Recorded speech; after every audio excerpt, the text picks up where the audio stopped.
The aliens never landed. They never attacked. They just arrived, somewhere above the world. Chapter 1. They moved the press conference up. Ray Peoples pulled 2 beers from the back of the fridge, where the cold actually reached, and set them on the counter. The fridge had 4 items in it. The beers were the best too. What time? Declan Maguire came around the corner from the bathroom, still working a towel across the back of his neck, his hair pushed forward and dark with water. 11. Ray twisted the caps off both bottles and left them on the counter. Harwick's doing the briefing. It's always Harwick. Dec took his beer and dropped onto the couch, which exhaled like a man who'd been punched. He put his feet up on the milk crate that served as a coffee table and took a long pull. You think he sleeps in that uniform? I think he was born in it. Ray dragged the laptop from the far cushion and set it on the actual coffee table, the one pushed against the wall, because there wasn't room for both it and the couch in the right configuration. He turned it to face the room and woke the screen. The government's emergency broadcast portal loaded slow, the progress bar moving the way progress bars moved when the servers were being hit by everyone in the country at the same time. Which they were. Every day. You eat. I had that thing. What thing? The granola thing. From Tuesday. Ray looked at him. That was Thursday's granola thing. Was it? The provision list refreshes Thursday. Dec looked at his beer. I thought it was Tuesday. It's Saturday. Dec took another sip and didn't respond to that. Outside, a car moved down the street at the speed cars move now, careful, attentive to the intersections, aware of who might be watching. Ray had stopped noticing when cars drove like that. That was the thing that bothered him when he let himself think about it, which he tried not to do before noon. The laptop buffered, and then opened on a still frame of the briefing room podium, the blue curtain behind it, the seal on the front panel that Ray had looked up once, 6 months ago when this started, and had not been able to find in any government records database. The seal was new. Everything about the briefing format was new, and presented as if it had always existed. You submitted the provision request? Dec asked. Yesterday. You put beer on it? I put 2 6-packs on it, and I traded down on the bread so it would clear. Ray settled into the chair across from the couch. The chair had a spring working through the left cushion that he'd learned to sit around. If it doesn't clear, we're out until Wednesday. What did you trade? The good bread. Dec made a sound that meant he had opinions about the bread, but understood the calculus. The provision system had been in place for 4 months. Before that, it was voluntary compliance with the recommended household limits, which meant it was nothing, which meant the stores had emptied in 10 days back in February, and stayed that way for 3 weeks before the system rolled out. The system worked, in the sense that things were available. It worked the way things worked when someone stood behind them with something heavy. The laptop screen shifted. The still frame cut to live feed. The briefing room full now, reporters in their assigned seats. Ray had looked up the reporters too, early on. 12 of them cleared for briefing room access. He recognized 9 by face. The other 3 changed out every few weeks, and he'd stopped trying to track them. A side door opened. Colonel Harwick came in. Dec put his feet down from the milk crate. Harwick was 50-something, silver at the temples, a jaw that looked poured from something industrial. He moved to the podium with the walk of a man who had made peace with being watched. He set a single sheet of paper on the podium surface and looked at it for exactly 2 seconds before looking up. He always looked at the paper for exactly 2 seconds. Ray had timed it. Good morning. Harwick's voice carried without effort. I'll begin with the compliance metrics for the northeastern sector. Here we go, Dec said. Ray held up a finger. Dec held his beer with both hands and watched the screen. Harwick laid out the metrics in the order he always laid them out. Household registration compliance, up 2%. Civil movement logging, stable. Checkpoint processing times, improved in 7 of 11 monitored corridors. A district in western Massachusetts had experienced what Harwick called a communication irregularity, which had required a response which had been resolved. Harwick did not describe the nature of the response. He never described the nature of the response. The reporters did not ask. Ray watched the reporters not ask. The lunar monitoring program, Harwick said. And the room got quiet. In a way, rooms only got quiet when something had already been decided about what would be said. Continues to provide our command structure with actionable data regarding visitor activity patterns. This data informs our compliance posture and our communication with the oversight authority. He paused. Cooperation at the household level remains the single most important factor in maintaining the current stability arrangement. He looked up from the paper. I'll take 2 questions. Dec looked at Ray. Ray looked at the screen. The first question was about checkpoint wait times on the I-95 corridor, which Harwick answered with specifics that meant nothing. The second question was about the provision system's scheduled review, which Harwick answered by referencing a document that the questioner could access through their registered portal account. Both reporters nodded, as if they had received answers.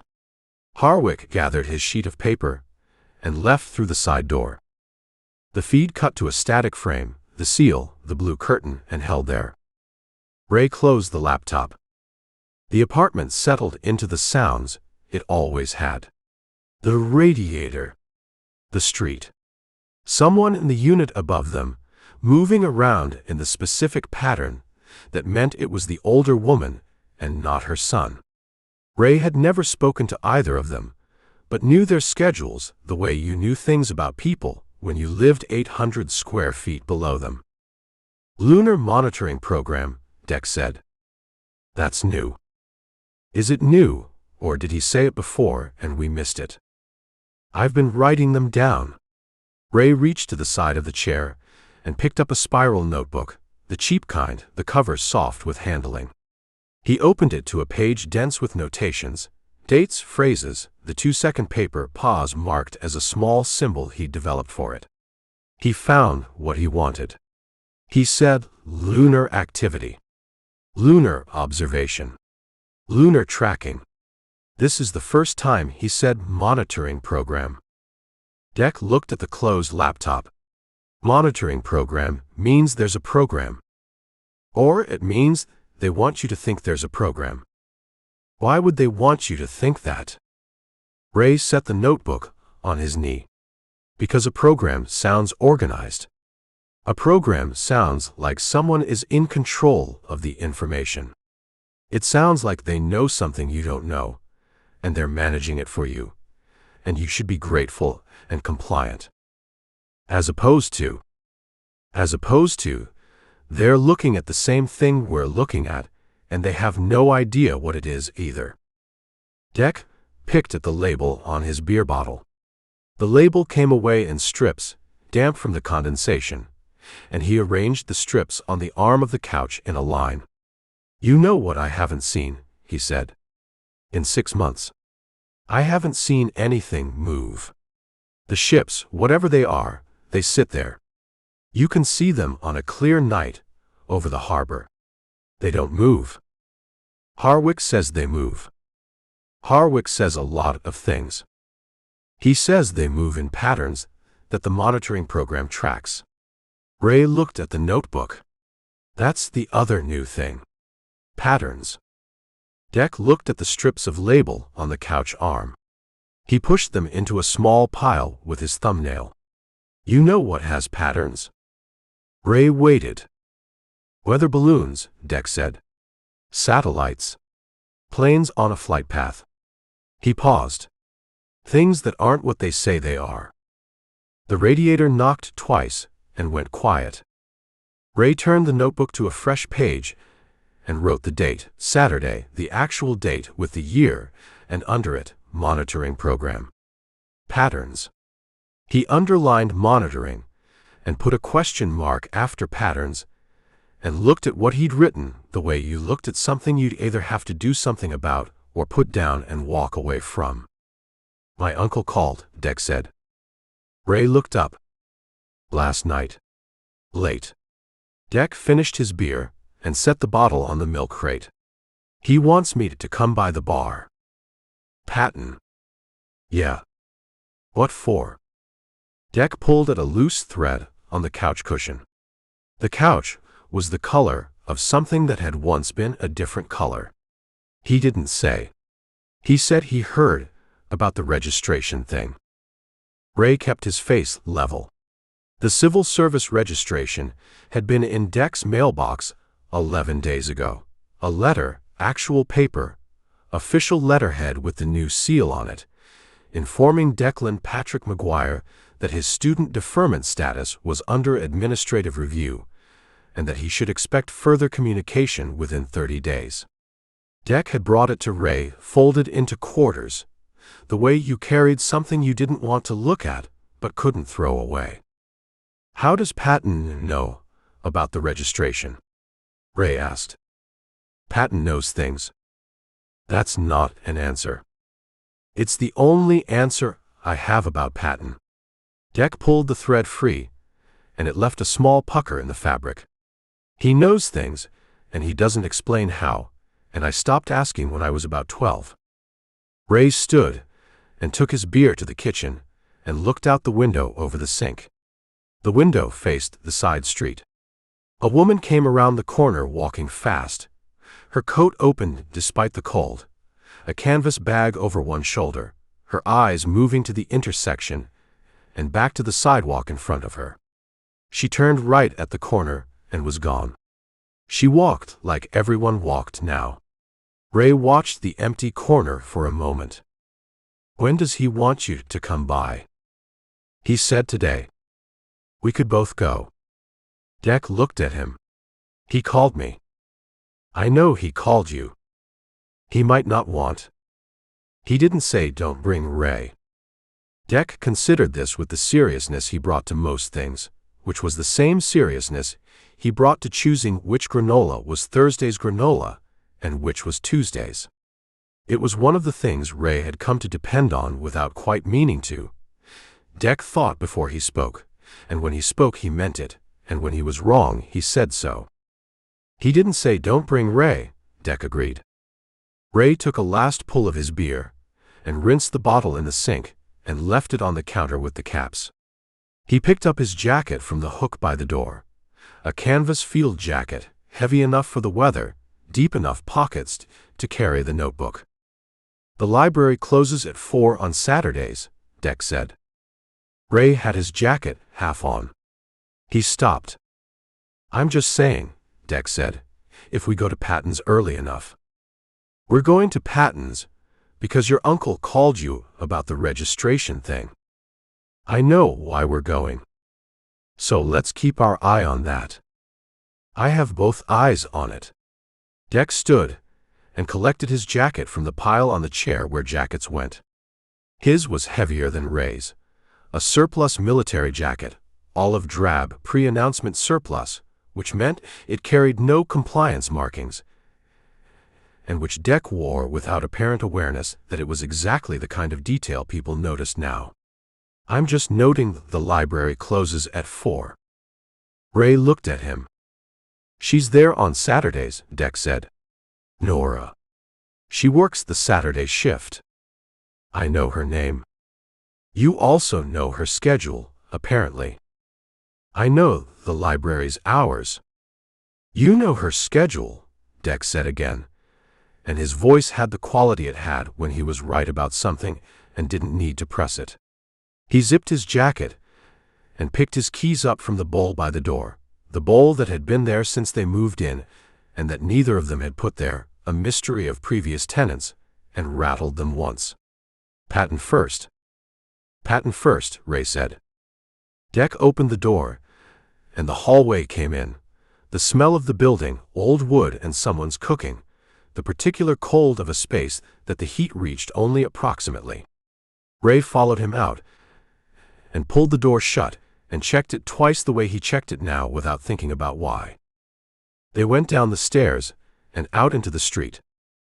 The sky over Bridgeport was the color of old pewter, flat and total, the kind of sky that didn't threaten anything specific but didn't promise anything either. The harbor was 4 blocks south, and on mornings when the wind came off the water you could smell it, diesel and brine, and something else Ray had no name for, a smell that had been there since February and that the wind carried inland with complete indifference.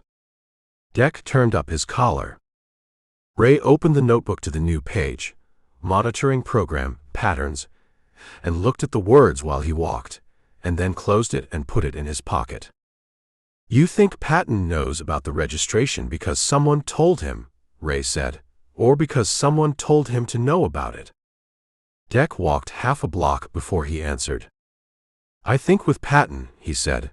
Those are usually the same thing. Ray nodded, and they walked.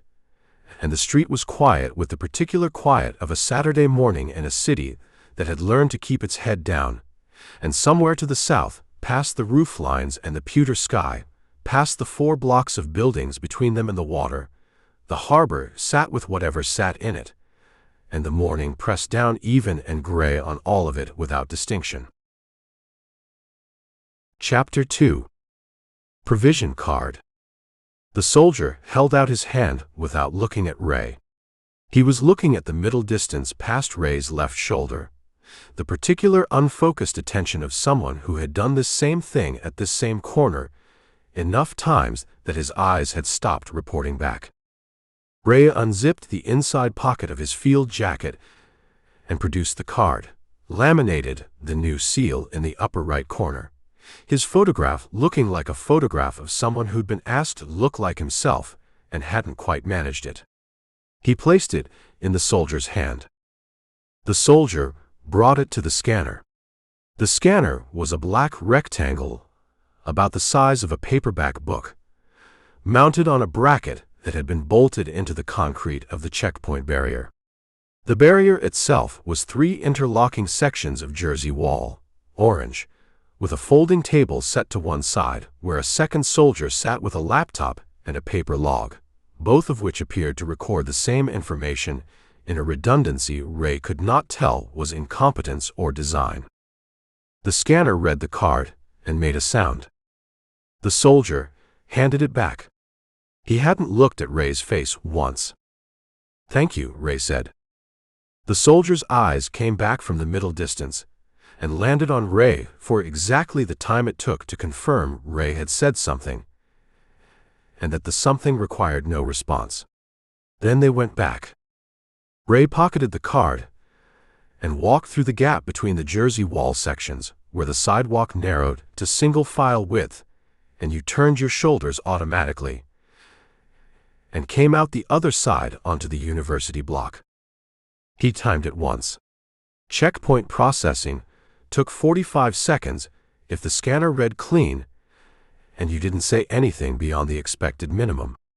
He'd said thank you for 3 weeks before he realized no one else said it. He'd kept saying it because stopping felt like a decision that meant something, and he hadn't decided yet what it would mean. The kid running the checkpoint, soldier, he corrected himself, the distinction mattered to someone, had gone to Harding High. His name was Pulaski or Pulaski something. Ray had seen his name on a jersey once at a crosstown game, a point guard who fouled too much and knew it and did it anyway because his coach let him get away with it, and the refs were from Trumbull. That had been 3 years ago. Ray was reasonably certain Pulaski something did not remember him. Ray was entirely certain he would not bring it up. The university block opened around him, the quad to the left, the administration building straight ahead, the library at the far end of the path that cut between the 2 older academic buildings, the ones with the limestone facing, and the dates carved above the doors, 1887, 1901, the years when someone had believed that putting a date in stone above a door meant the thing inside would last. The quad held 4 students and a groundskeeper raking leaves that the wind kept redistributing. The groundskeeper had the focused expression of a man who understood the futility of his task and had decided to perform it anyway on aesthetic grounds. Ray liked him for that. He took the path between the limestone buildings. The library doors were the heavy kind, wood and glass, with a brass pull worn smooth in the middle where 10,000 hands had found the same grip. Ray pulled and went in, and the temperature changed. The library ran warmer than outside, the heat working better in here than in most of the buildings on campus, which Ray had a theory about involving the city's compliance accommodation credits, institutions that demonstrated cooperative behavior, receiving priority in resource allocation. But it was only a theory, and he hadn't written it in the notebook because writing theories in the notebook felt different from writing facts. The main floor opened up. Dark wood shelving units, high-ceilinged, the upper stacks accessible by a rolling ladder on a brass rail that Ray had never seen anyone use. The circulation desk ran along the left wall, long, the same dark wood, a computer terminal at each end, and a third in the middle that was newer than the others, installed 4 months ago, which Ray had also noticed and not written down. 2 students at a table near the window, one of them asleep on his folded arms. A study Carl, in the back corner, occupied by a woman in a gray coat, who hadn't moved in the time it took Ray to walk from the door to the middle of the room, which suggested she was either reading very carefully or also asleep. No, Nora. Ray went to the stacks. He had a reason to be here. He was working through the political theory section for a paper he was writing for a class that had technically been suspended pending curriculum review, but whose syllabus he was following anyway, because the alternative was to stop, and stopping felt like the same kind of decision as not saying thank you at the checkpoint. He found the shelf and pulled a book and opened it and read the same paragraph 3 times. He heard the cart first. The specific sound of a library cart, the particular squeak of a wheel that needed oil, the soft percussion of books being moved in a space designed to absorb sound. He turned the page without reading it and waited. Nora Voss came around the end of the shelf unit with the cart in front of her, her attention on the books and the shelf numbers, her head tilted at the angle it tilted when she was checking call numbers. She wore a dark blue sweater, and her hair was back, and there was ink on the side of her right hand, a long streak of it, blue-black, the kind that came from a pen that leaked rather than a pen used hard. She looked up and saw him, and her expression did the thing it did, a reorganization, not unfriendly but precise, the way you adjusted when the thing you encountered was different from the thing you expected. Ray. Hi. She looked at the book in his hands. That section's been reviewed. He looked at the cover. Losky, A Grammar of Politics, 1925. Reviewed meaning what? Meaning it's on the list. She came alongside him and looked at the shelf, ran her finger along the spines without touching them, stopping at intervals. Not pulled. Not yet. But flagged. What's the flag process? Someone from the compliance office reviews flagged materials and makes a recommendation. The recommendation goes to the Dean of Academic Affairs, who forwards it to the Regional Education Directorate. She said it the way you said something you'd memorized, because repeating it made it feel less like what it was. The Directorate issues a disposition. How long does that take? 3 weeks to 3 months. Her finger stopped on a spine. She left it there. Or overnight. Ray looked at the book in his hands. The binding was worn. The cloth cover rubbed pale at the corners. Someone had read it enough that the spine had relaxed, and it fell open at the same 3 places. He put it back on the shelf. Is there somewhere to be in here that isn't flagged? Nora looked at him sideways. Biography. Local history. She moved the cart forward. Large print fiction. I'll keep that in mind. She pulled a book from the cart and matched it to a gap in the shelf. Efficient, the movement of someone who knew this room well enough to navigate it without thinking, the way Ray navigated the apartment around the spring in the chair cushion. She pulled another book and found its gap. The political theory section was reviewed 2 weeks ago, she said, not looking at him. Before that, it was sociology. Before that, modern history with emphasis on colonial resistance movements. She shelved another book. There's a pattern. Ray had the notebook in his pocket. He left it there. Who does the reviewing? A man named Pitts. He comes on Tuesdays with a list. He has a laptop with the catalog database, and he goes through the section and marks things. She stopped shelving. Looked at the cart. He's thorough. You talk to him. He asks where the bathroom is. She pushed the cart forward again. Every Tuesday. Ray walked alongside her without quite meaning to, the way you fell into step with someone whose pace matched yours. The cartwheel made its noise. They moved through the stacks and came to the far end, where the aisle opened into a small alcove. 2 chairs, a low table, a window that looked out onto the side of the administration building. Its limestone face, 1887, cut into the stone above the second-floor window. Daylight came through flat and gray, and landed on the carpet without warmth. Nora stopped the cart at the alcove entrance and looked down the aisle the way you looked when you were checking without looking like you were checking. The 2 students at the table near the front window. The woman in the gray coat. The sleeping student. The desk attendant, a work-study kid in headphones facing his terminal. She reached to the bottom shelf of the cart, below the books to be shelved, and lifted a stack of materials that had been placed there separately, not random, organized, bound with a rubber band. She held them against her side with one arm. Dr. Fenn's office, she said. Ray waited. They cleared it Thursday night. She kept her voice at the register she used for everything, which was the register of someone who had decided that if you said a thing in the same voice you said everything else, it was harder for the thing to be what it was. He had a lecture at 7 on Thursday evening. When he came back to his office afterward to get his coat, his key didn't work. His key didn't work.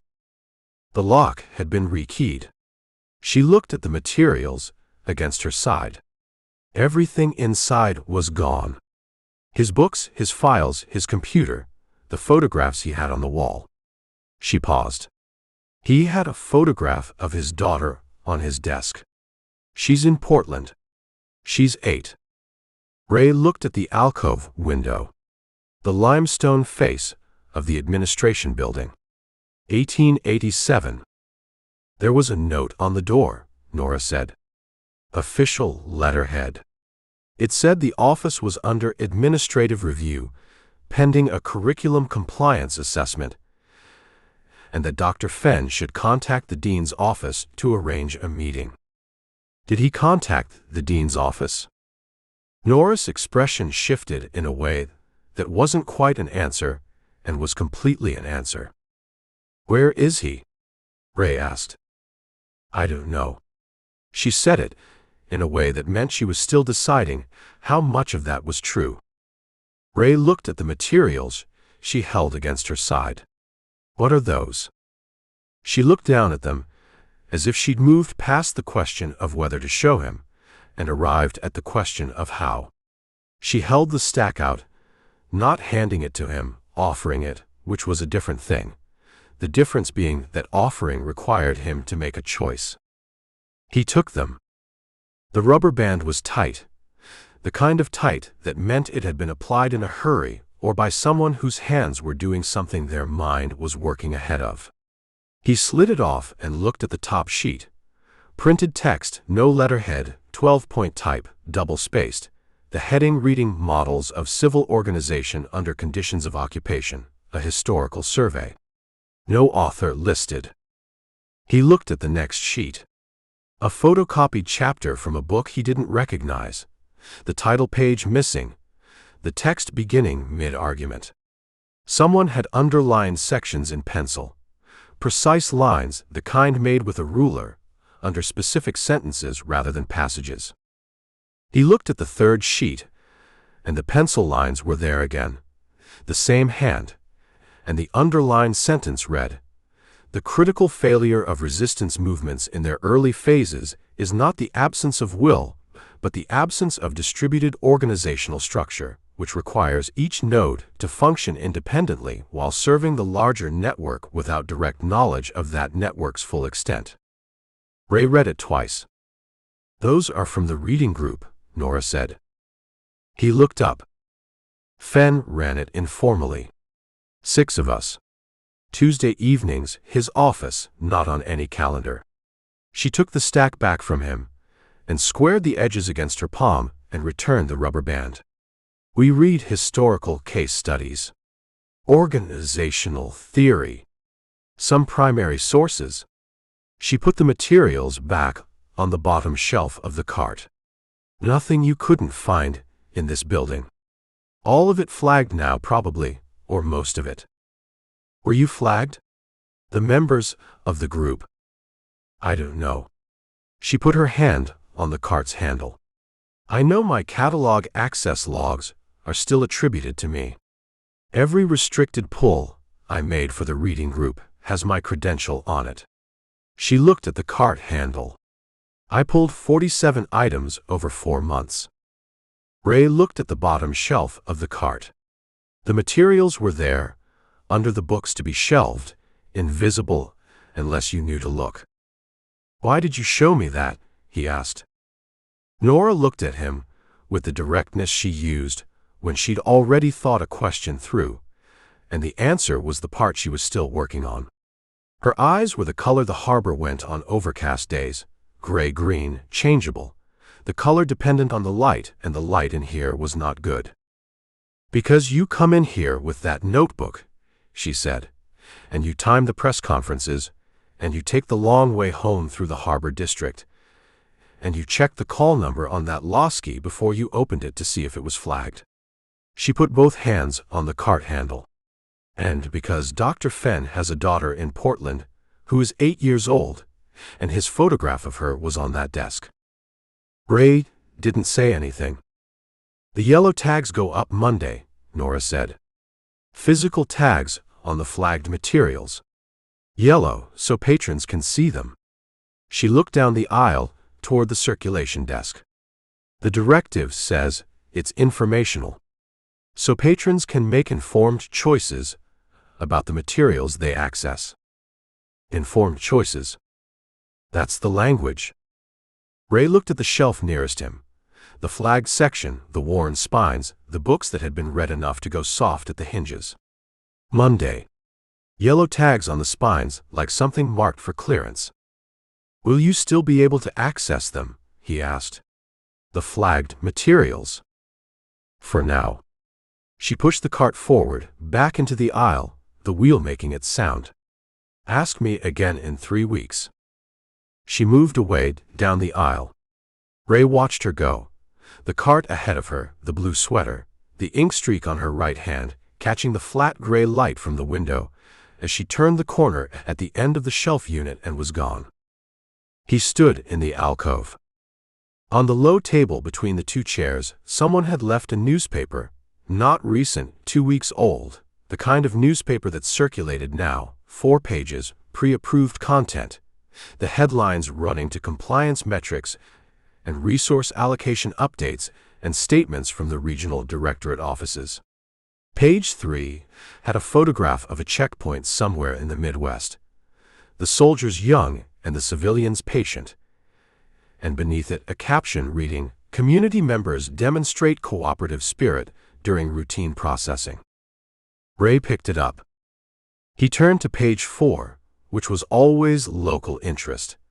A school that had received an accommodation credit for high compliance registration rates. A church food distribution that had been officially sanctioned by the regional directorate. A photograph of children. He put the paper down. He took the notebook from his pocket and opened it to the new page, the one with monitoring program and patterns on it, and he wrote, Fenn's office, Thursday night. Rekeyed. Materials removed. Reading group, 6 members, organizational theory, historical resistance models. Catalog credentials still active. He stopped writing. He looked at what he'd written. He added, yellow tags Monday, and then, after a pause, distributed structure, no node knows full extent of network. He read that last line back. He closed the notebook and put it in his pocket and walked back through the stacks toward the front of the library, past the shelves with their ordered spines, past the study table where the student was still asleep on his arms, past the woman in the gray coat who had not moved, and who Ray now saw, as he passed, held an open book in her lap with her eyes closed and her breathing even, actually asleep, the book held in the posture of someone who had fallen asleep reading and had not let go. He pushed through the heavy door, and the cold came in from both sides. Outside, the path between the limestone buildings ran straight to the quad, and the quad ran to the street, and the street ran to the checkpoint where Pulaski something stood with his scanner in a gap in the Jersey wall, processing people through at 45 seconds each. The groundskeeper was still raking leaves. The wind was still moving them back. Ray checked his watch. He had time before Patton's. Not much, but some. He stood on the library steps and looked at the quad and the checkpoint beyond it and the sky above the checkpoint. The same pewter sky, flat and total, and below it the roof lines of the buildings between here and the harbor, and somewhere below those roof lines, below the flat sky and the ordered streets and the checkpoint's orange barriers, the water. He took the notebook back out.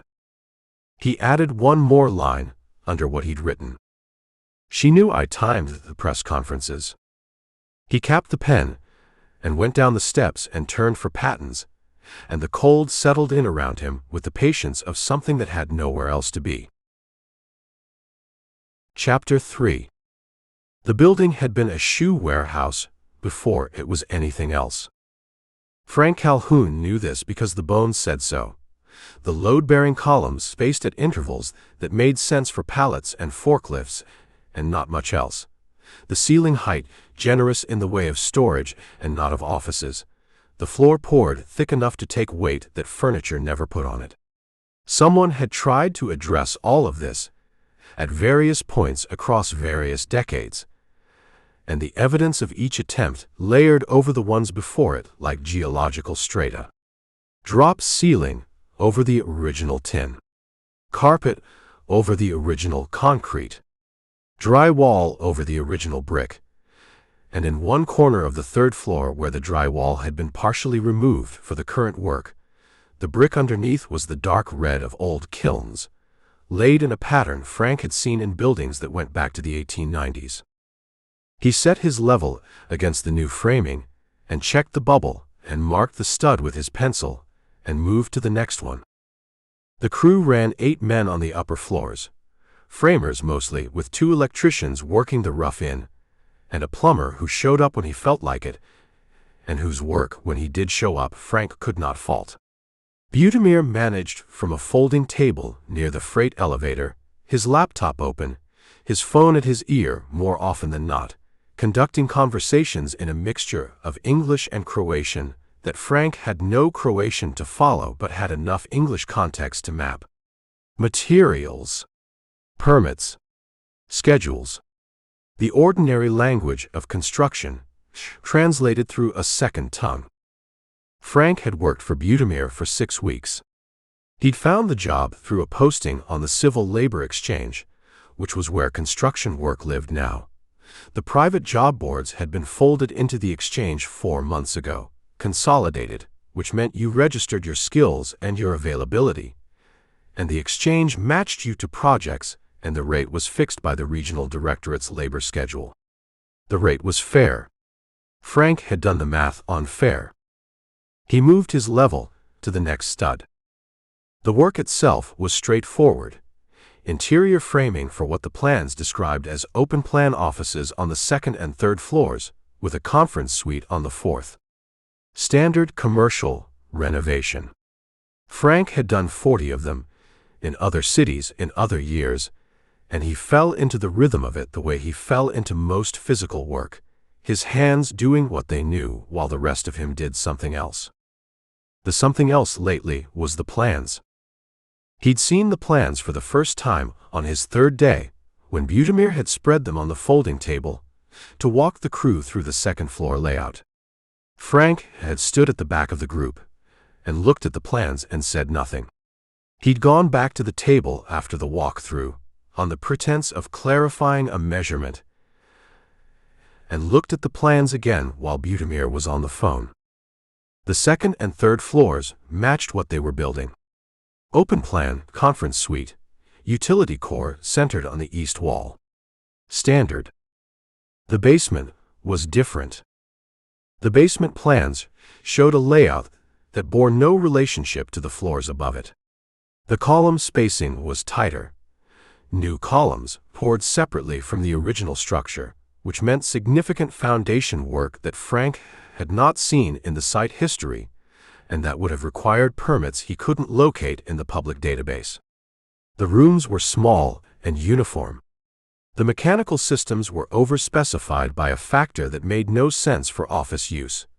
The HVAC load, the electrical service, the data conduit runs shown in dense parallel bundles along the east and west walls. Frank had looked at those conduit runs for 20 seconds. He'd looked at the room dimensions and counted them. He'd looked at the mechanical specs one more time. He'd asked Butimir about a measurement on the third floor and thanked him and gone back to work. The lunch break ran from noon to 12:30. The crew ate in the open second floor, sitting on sawhorses and upturned buckets, the conversations moving between English and Croatian, and occasionally something else that Frank thought might be Bosnian but couldn't say for certain. Frank ate his sandwich standing near the freight elevator doors, which he'd propped open 3 inches for the air. The air that came through smelled of the street. Diesel, cold, the particular urban mineral smell of a city in winter. Frank ate his sandwich and looked at the building across the street, which was a parking structure, 4 levels, the kind built in the 70s when the calculus on downtown parking had been optimistic.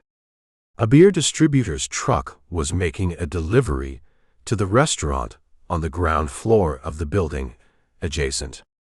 The driver rolled a hand truck stacked with cases across the sidewalk with the ease of a man who did this same route every week.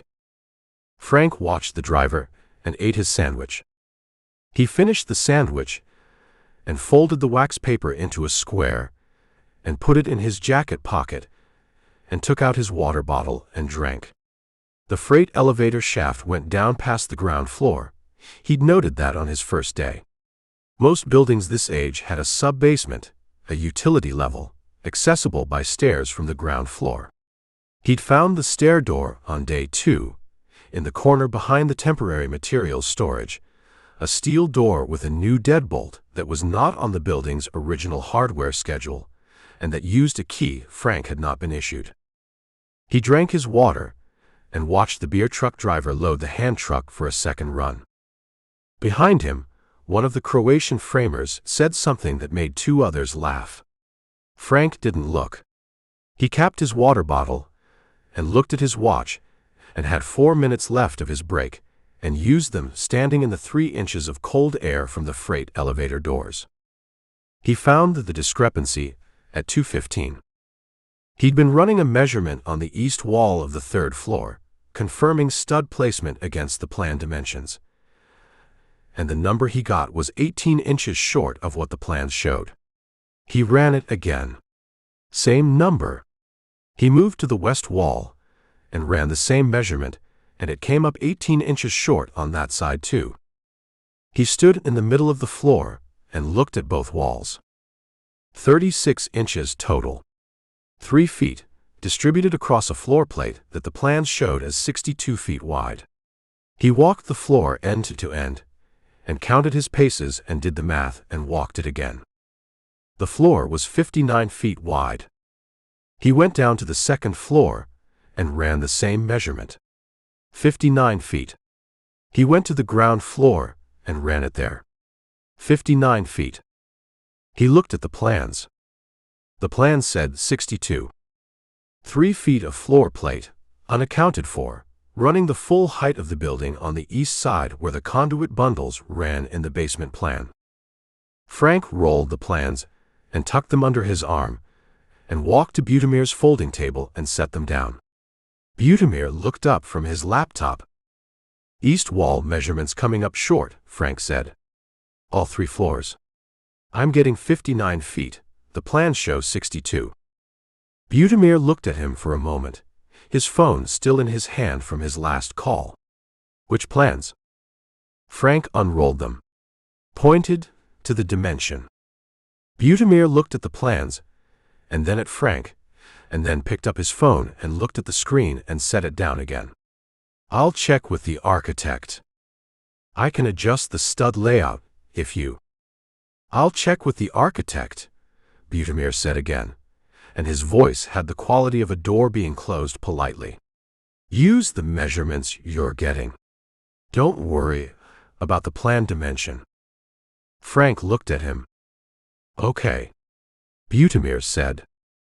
"Sure," Frank said. He picked up the plans and re-rolled them and put them back in the tube and set the tube against the table leg where it lived. Butimir watched him do it and then looked back at his laptop. Frank went back upstairs and picked up his level. He stood with the level in his hands and looked at the east wall.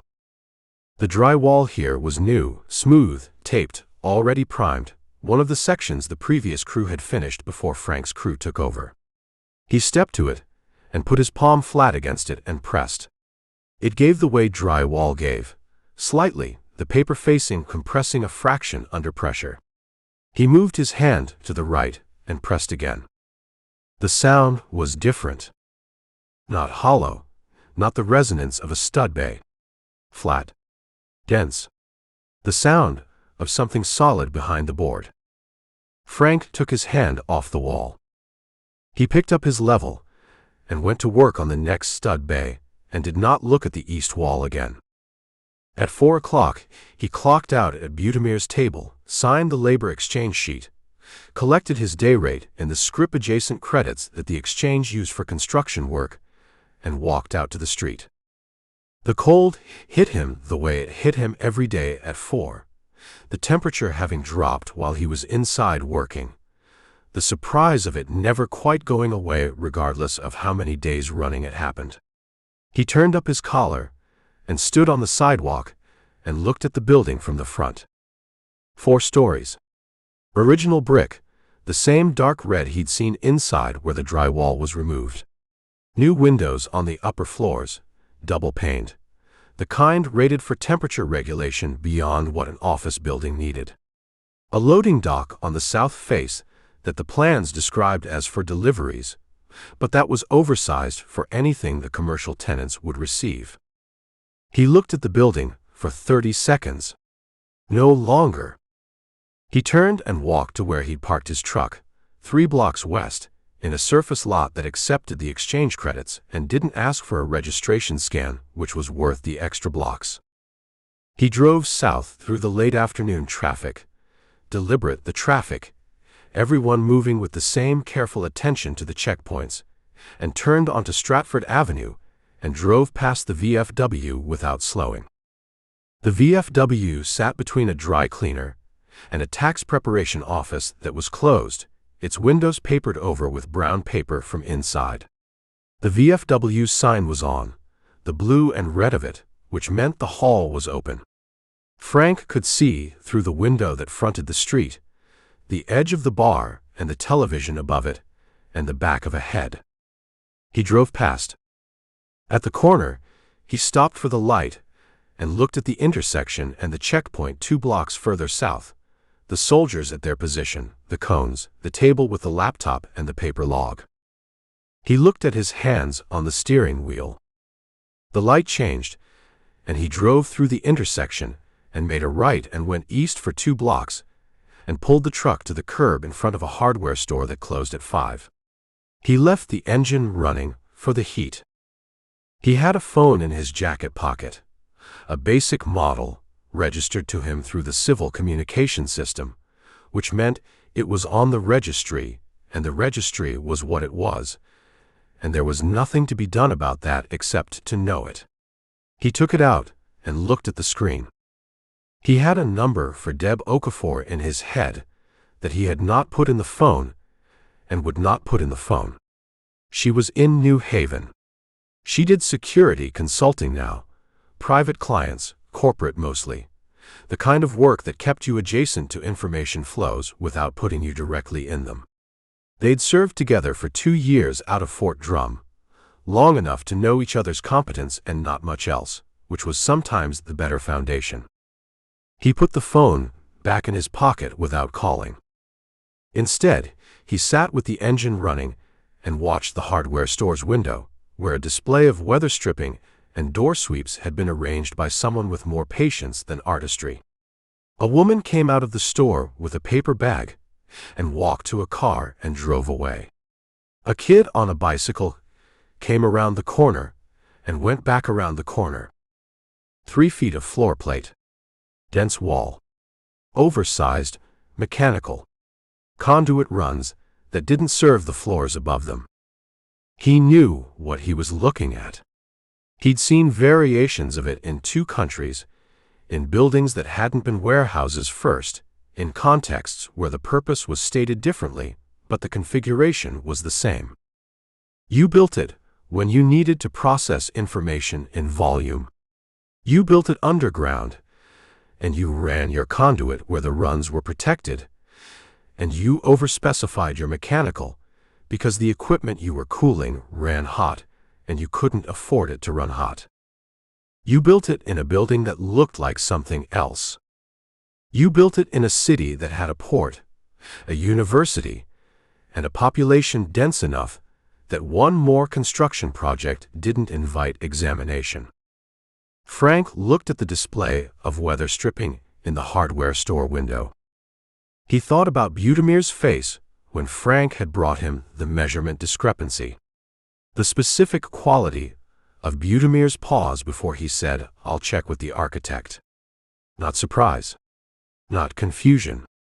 The pause of a man receiving information he already had, and deciding what to do with the fact that someone else now had it too.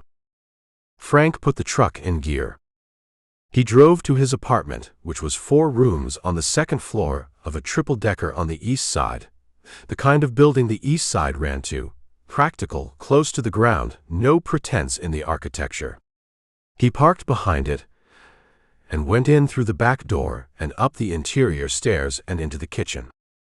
The kitchen had a table and 2 chairs and a window that looked out over the backyard, which was a square of dead grass and a fence, and beyond the fence, the backyards of the houses on the next street.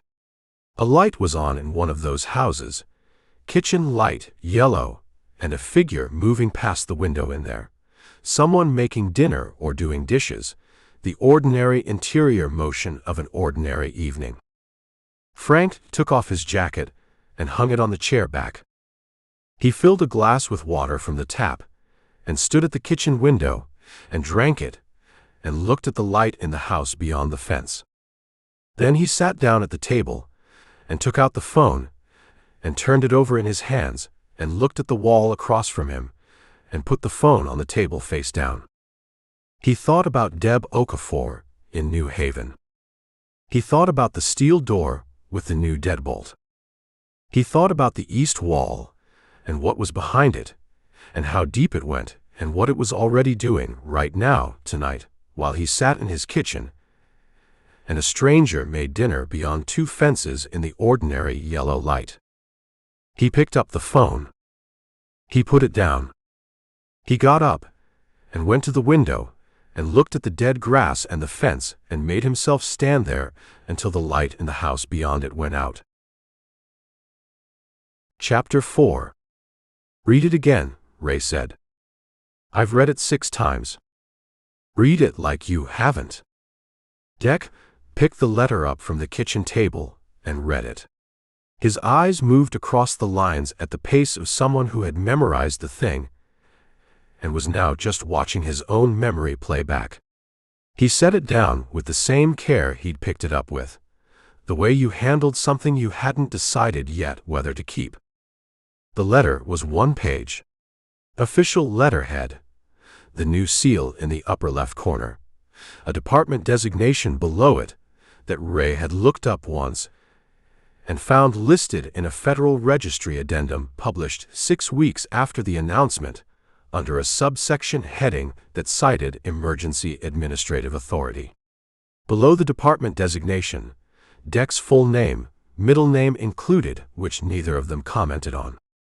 Dear Mr. Declan Patrick Maguire, this notice is to inform you that your current student deferment status under Civil Service Registration Directive 7, Section 4B, has been placed under administrative review. This review is a standard process and does not constitute a finding or determination regarding your compliance status. You are required to maintain your current enrollment status and residence registration during the review period. Any change in enrollment or residence must be reported to your regional compliance office within 48 hours. Further communication will follow within 30 days. In the interim, no action is required on your part. The letter was signed with a name neither of them recognized, above a title that ran to 3 lines. Standard process, Dec said. That's what it says. Does that mean it happens to everyone, or does it mean they want you to think it happens to everyone? Ray looked at the letter. I don't know.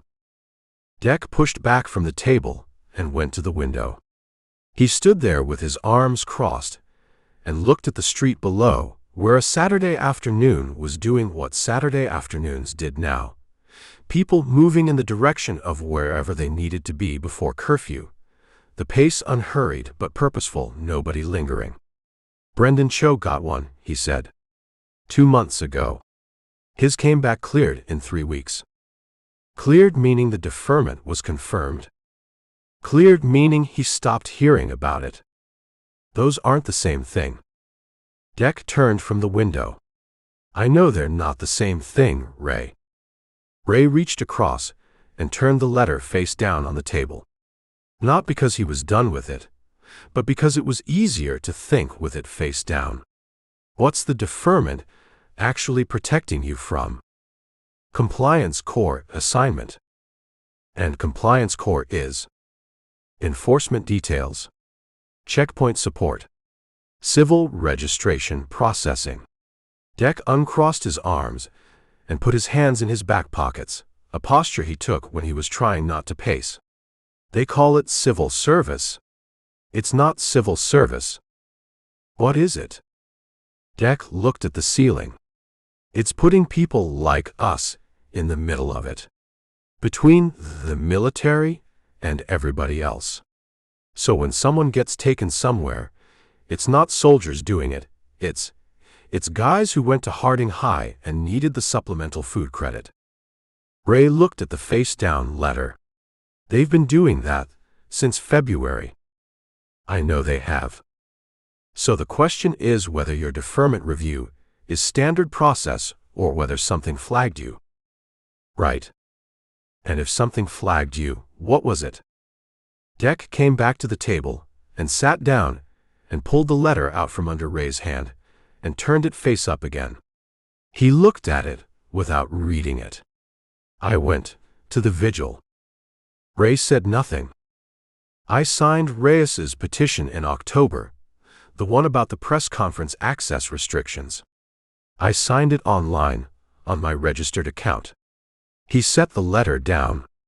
I told Professor Lindquist in my political theory seminar that the curriculum review was going to gut the department.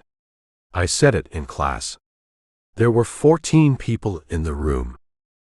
Lindquist isn't going to report a student for. I don't know what Lindquist is going to do. Dec said it without heat, the flatness of a fact rather than an accusation. I don't know what anybody is going to do anymore. That's the whole problem, isn't it? Ray stood up and went to the fridge. He opened it and looked at it. 2 beers left, which were tomorrow's beers, which the provision request had not yet replaced, and closed it again. He went to the cabinet and found a box of crackers and brought them back to the table, and opened them and set them between them. Dec took one without looking at it. Your uncle called, Ray said. He called about this. You told him about the letter? I didn't tell him anything. He called me. Dec ate the cracker. That's the thing about Patton. You don't tell him things. He calls you about the things. Ray sat back down. How does he know? I've been asking that my whole life. Dec picked up another cracker and looked at it. When I was 16, I stayed out past curfew, the actual curfew, the old one, the one that used to mean midnight. And I was at Danny Riley's house, and Patton called Danny Riley's house at 11:50 to tell me my mother was looking for me. He put the cracker down. My mother didn't know I was at Danny Riley's. Nobody knew I was at Danny Riley's. I hadn't told anyone. He has sources. He has something. Dec looked at the letter again. He said, come by the bar. He said today. Ray thought about what Nora had said. I know my catalog access logs are still attributed to me. The matter-of-fact quality of it. The woman reading a weather report. He thought about the letter on the table, and Dec's name in it, middle name included, and the language that said no action is required in the same sentence structure that meant the opposite. What did Patton say, exactly? His exact words. Dec thought about it. He said, I heard about your letter. Come by today. Bring your friend if he wants. Then he said, don't talk about it on the phone. He said, don't talk about it on the phone. Those were his exact words. Ray looked at the crackers between them. He looked at Dec. Dec looked back with the expression he had when he'd already arrived somewhere and was waiting for Ray to catch up. He's been careful about phones for a while, Dec said. Before all this, even. There was a thing with the bar's licensing. I don't know the whole story, but after it, he stopped saying anything on the phone that he wouldn't want read back to him. Smart. He's a careful man. Dec picked up the letter and folded it twice, the same folds it had arrived in, and held it. He's also the kind of careful that knows what other careful people look like, and knows what not careful people look like, and knows which one to be afraid of. Ray stood and got his jacket from the hook. You said he might not want me there, Ray said. I said he called me. I didn't say he wouldn't want you there. Dec stood and pocketed the letter. He said bring your friend if he wants. You want. I want. Dec got his jacket from the pile on the chair.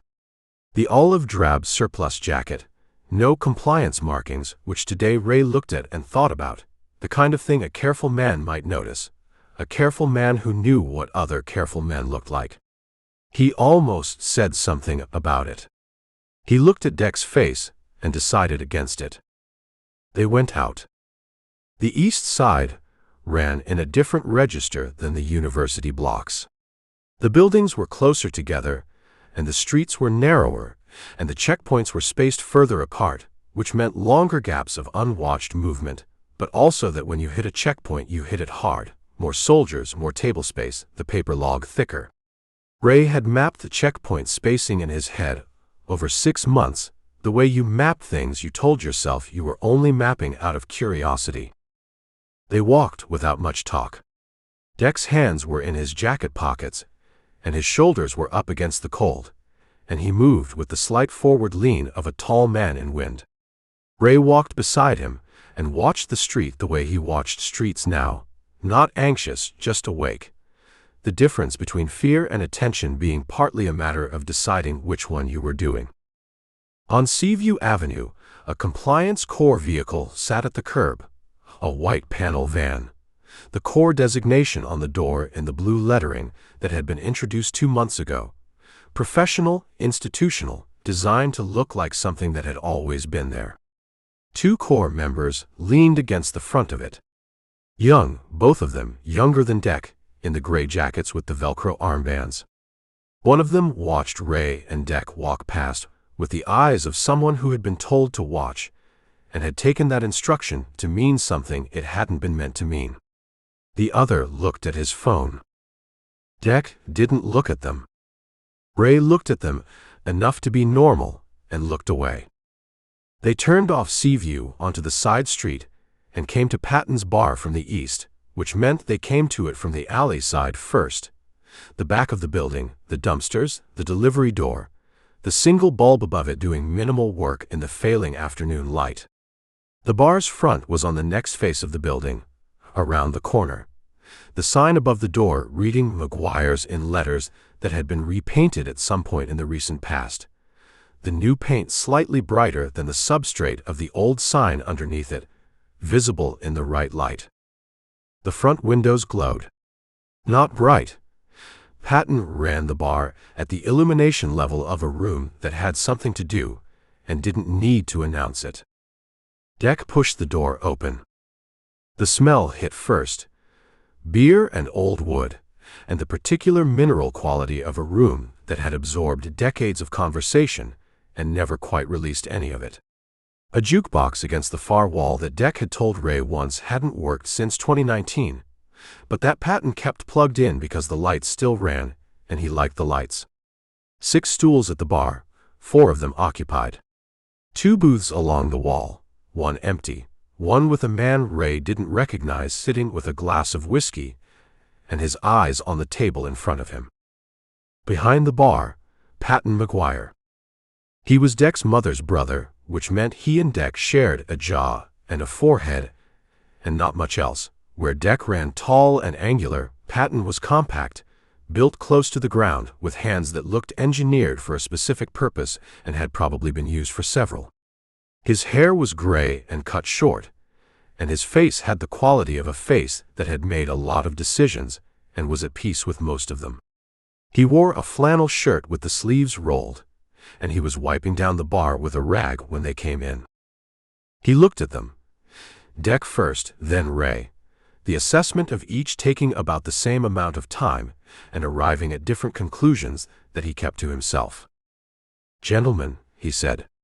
He reached under the bar and came up with 2 bottles and set them on the bar top. He didn't ask. Dec slid onto a stool. Ray took the one beside him. Dec said, "You called about my letter." Patton set down the rag.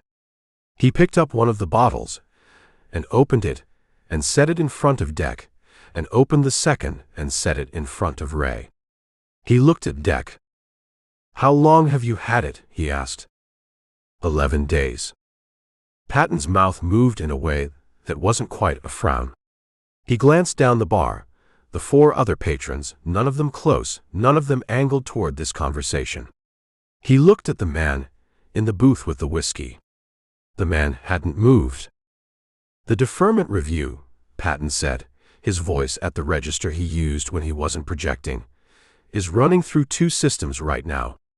The Education Compliance Office, which is what it looks like, and something else."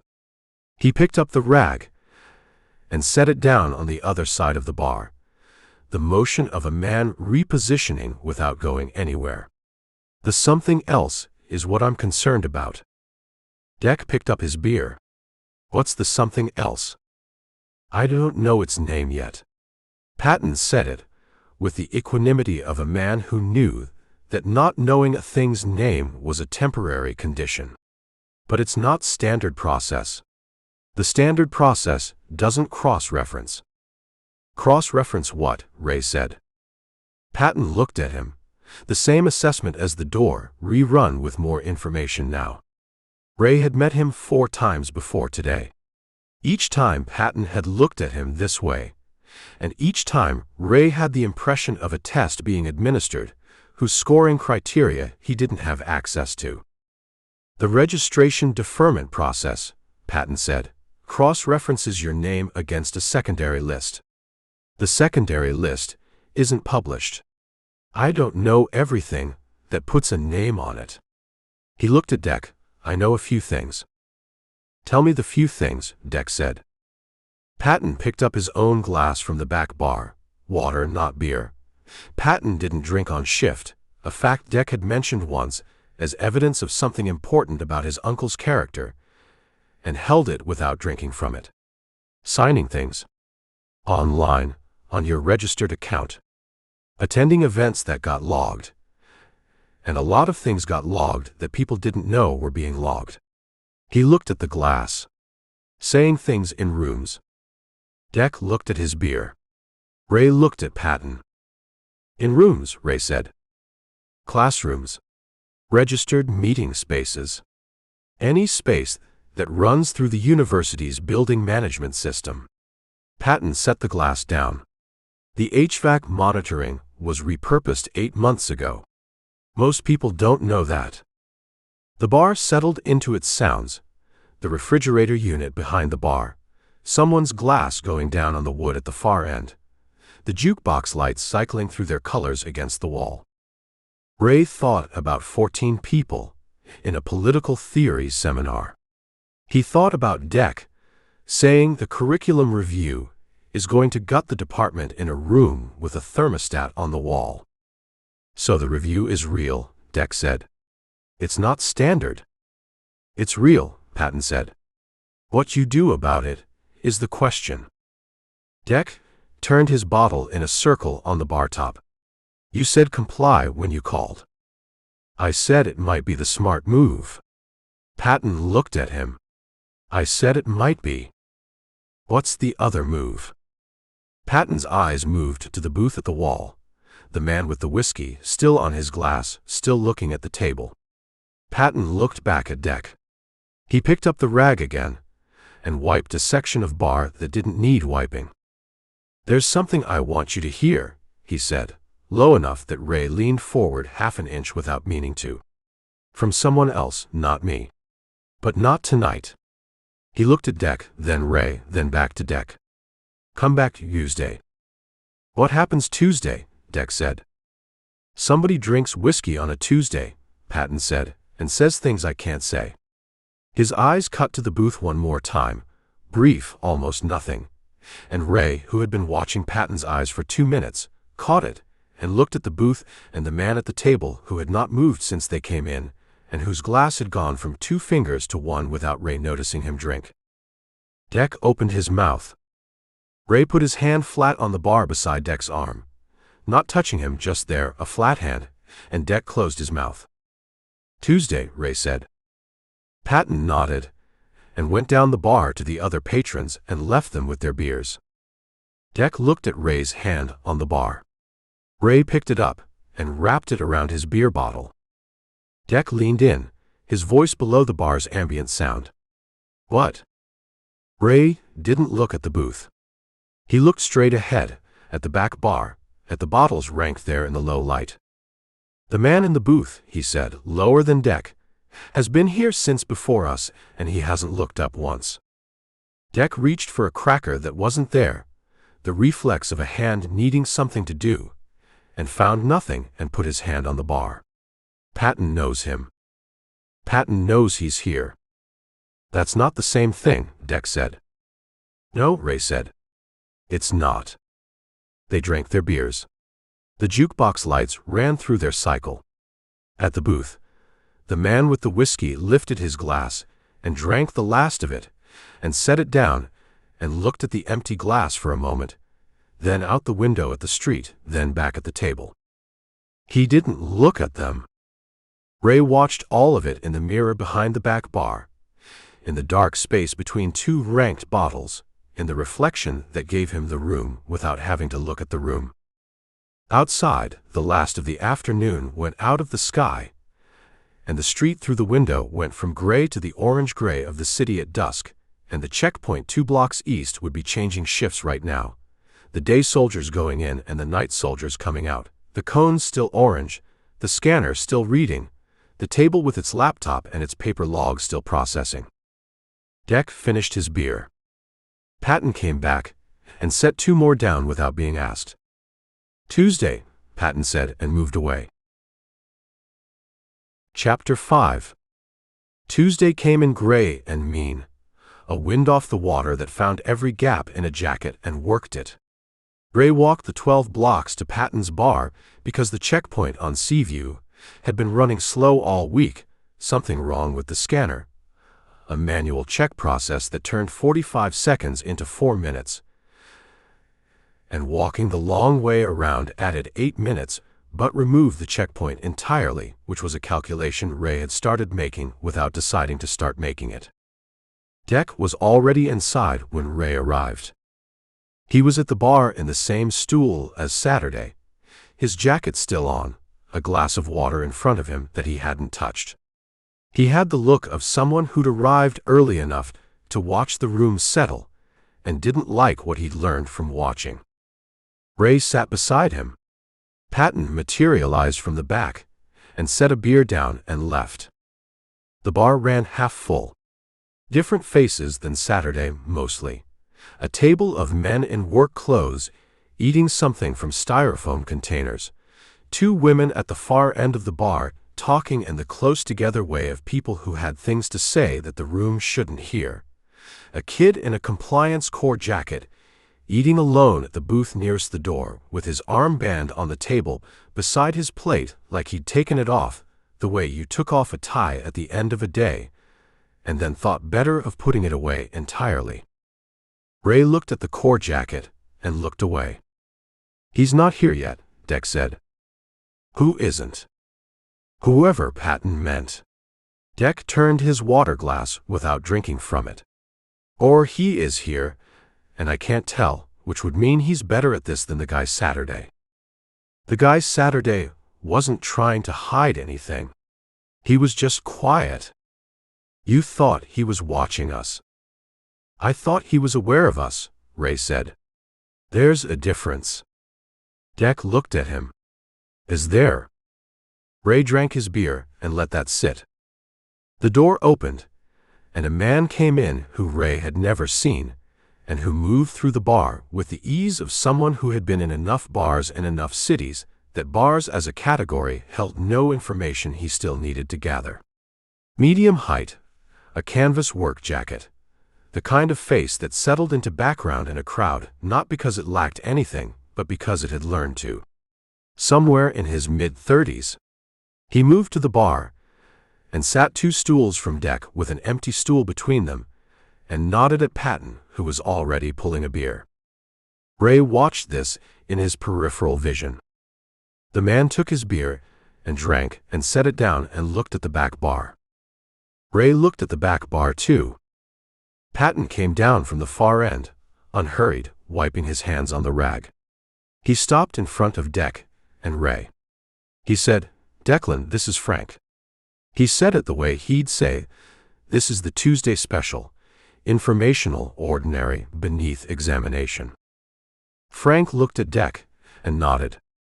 He looked at Ray with the same assessment Ray had gotten from Patton on Saturday, except where Patton's assessment had the quality of long practice, Frank's had the quality of something trained and then refined by occasions where being wrong about it had consequences. He held the look for 1 second and moved on. "Patton says you got a letter," Frank said to Dec. "Deferment review," Dec said. "How long ago?" 2 weeks now." Frank drank his beer. "You comply with everything? Registration, residence report, the check-ins?" "All of it." "Then the letter isn't about your compliance record." Frank set his glass down and aligned it with a ring on the bar top from a previous glass, a small, precise motion. It's about your name coming up somewhere it shouldn't have. That's what Patton said. Patton's right. Frank looked at Patton. Something passed between them. Not a look exactly, more the absence of one. Two men declining to make eye contact because they'd already had this conversation and both were past it. What Patton doesn't know is what you do about it. Dec shifted on his stool. He said, comply. That's one move. Frank turned his beer glass in the ring. The other move is you go in. Dec looked at him. Compliance core, Frank said. Don't wait for the review to come back. File for voluntary assignment. Ray felt Dec go still beside him, the way a room went still when something changed in it.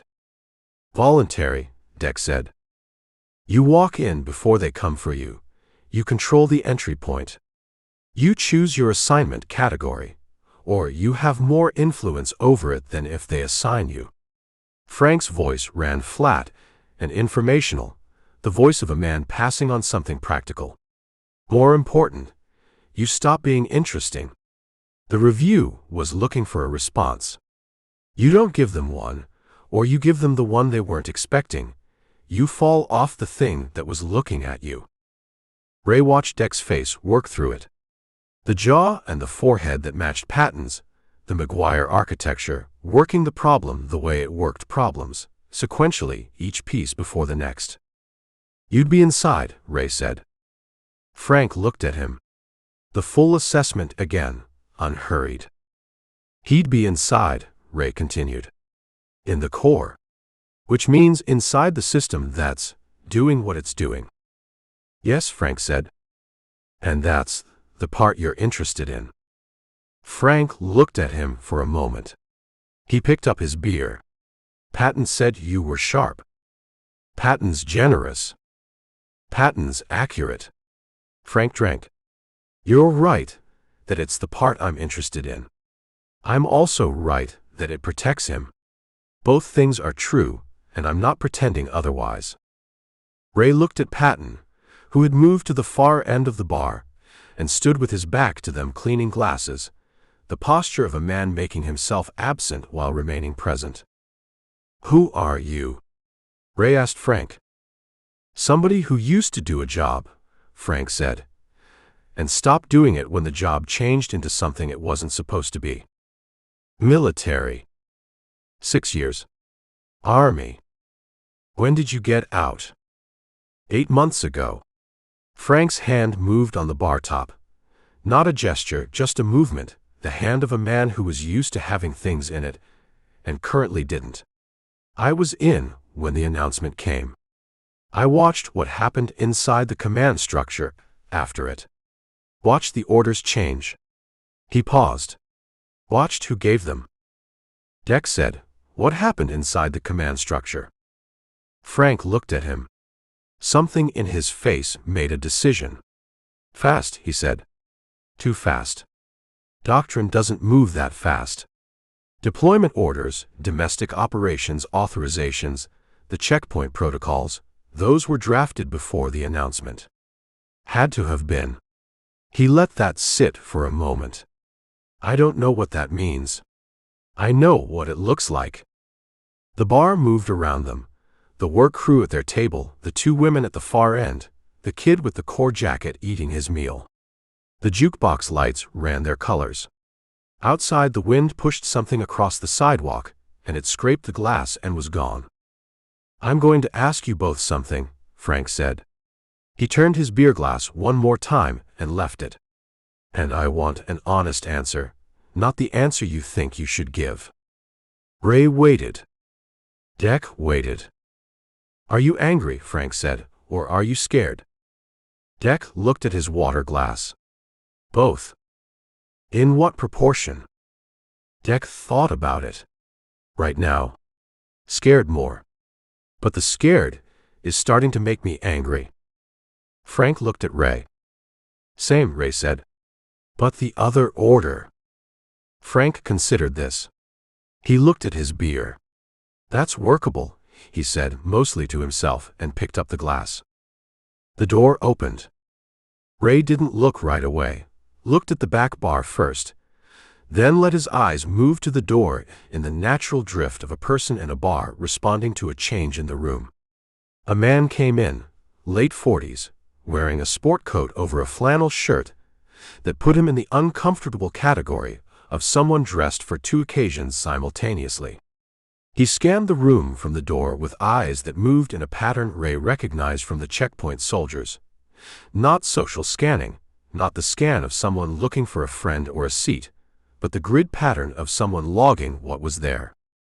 The man's eyes found the bar and moved along it and stopped on Frank for half a second and moved on. Frank had not turned around.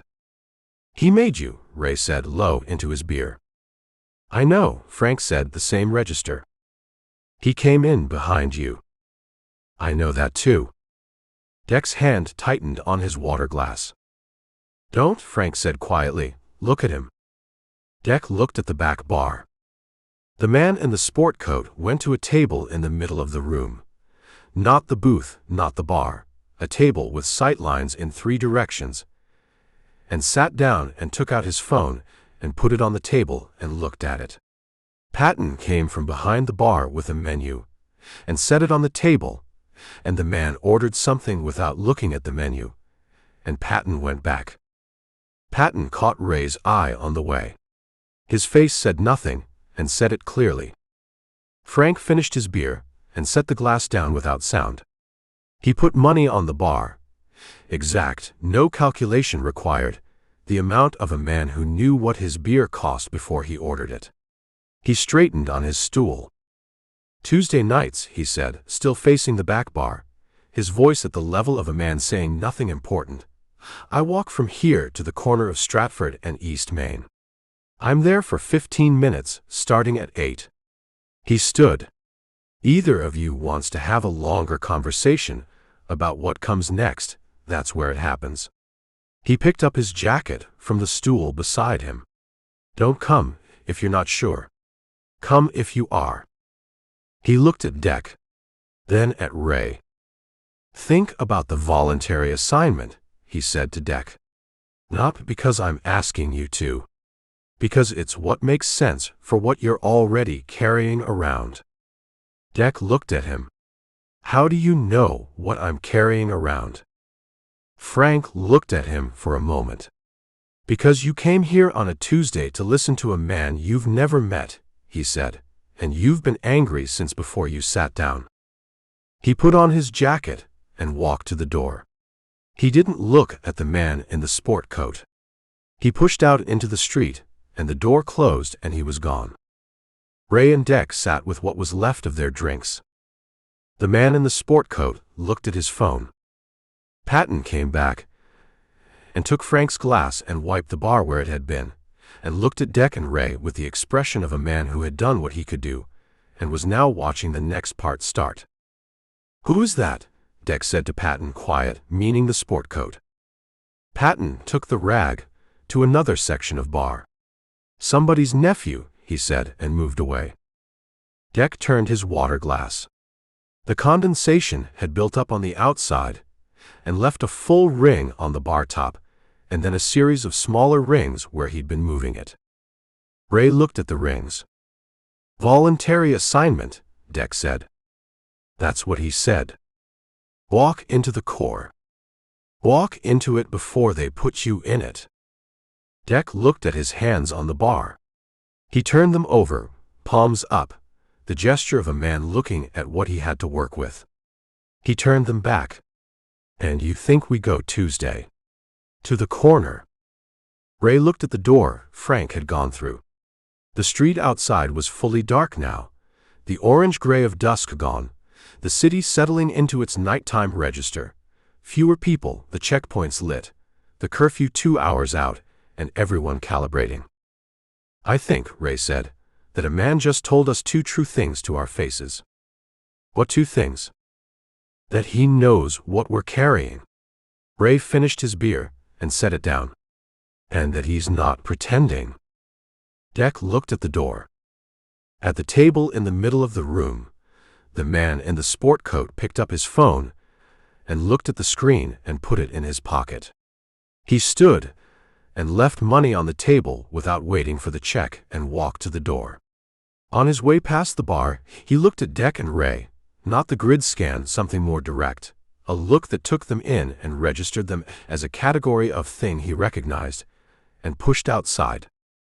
The door swung and settled. Dec and Ray sat in the bar while Patton wiped, and the jukebox lights ran, and the work crew finished their food, and the two women at the far end finished their conversation and gathered their things. Dec picked up his water glass and drank from it for the first time all night. He set it down empty. "Tuesday," he said. "Tuesday," Ray said. Outside on the street, a Compliance Corps van moved past the window, its lights on, its designation lettering blue against the white panel, heading east toward the checkpoint on Seaview, where the scanner was still running slow, and the line still backed up, and the soldiers still stood in the wind off the water, and above it all the sky pressed down dark and total and starless, and somewhere south of the roof lines and the orange checkpoint lights, the harbor sat with whatever sat in it, and the city went along with things the way the city had learned to go along with things, and two men sat in a bar on the east side of it and thought about what came next. The door opened one more time. A man came in from the cold, work jacket, a face that settled into background, moving to the bar with the ease of someone returning rather than arriving. He sat 2 stools down from where Frank had been. He nodded at Patton. Patton pulled a beer without being asked and set it down. The man picked it up. Ray looked at him. The man drank and set the glass down and looked at the back bar and said nothing to anyone. Ray looked at Dec. Dec had seen it. His jaw was set, and his eyes had the quality they had when he'd finished being surprised about something and moved on to the next thing. Ray put money on the bar for both of them. He stood and Dec stood, and they got their jackets, and Ray nodded at Patton, and Patton nodded back, the economy of 2 men who understood each other well enough to not waste the words, and they went to the door. Ray pushed it open, and the cold came in hard off the water, the wind finding the gap between his collar and his neck, and he stepped through, and Dec came out behind him, and the door swung shut, and they stood on the sidewalk with the night around them, and the street running east toward the checkpoint and west toward nothing particular. Dec turned up his collar. Ray stood in the cold and looked at the street and thought about a corner 2 blocks from here on a Tuesday night, and a man who walked there starting at 8 and waited 15 minutes and meant what he said. He thought about Nora in the library with her hand on the cart and ink on her fingers and 47 flagged catalog pulls on her credentials. He thought about yellow tags on spines that would go up in the morning. He thought about Dec's name on a letter, and the middle name included, and what that took to know. He put his hands in his pockets and felt the notebook there, its soft cover, its weight, the specific gravity of everything he'd written in it, and left it there. "You know the corner he means," Ray said. "Stratford and East Main." Dec's breath came out white in the cold. "I've been walking past it my whole life." They went left off the step and into the street, and the wind came off the water with everything it had, and neither of them said anything else, and behind them Patton's bar glowed in the dark of the east side, and inside it a man drank a beer alone at the bar, and the jukebox lights ran their colors against the wall, red and blue and amber, over and over, illuminating nothing. The end. The story continues.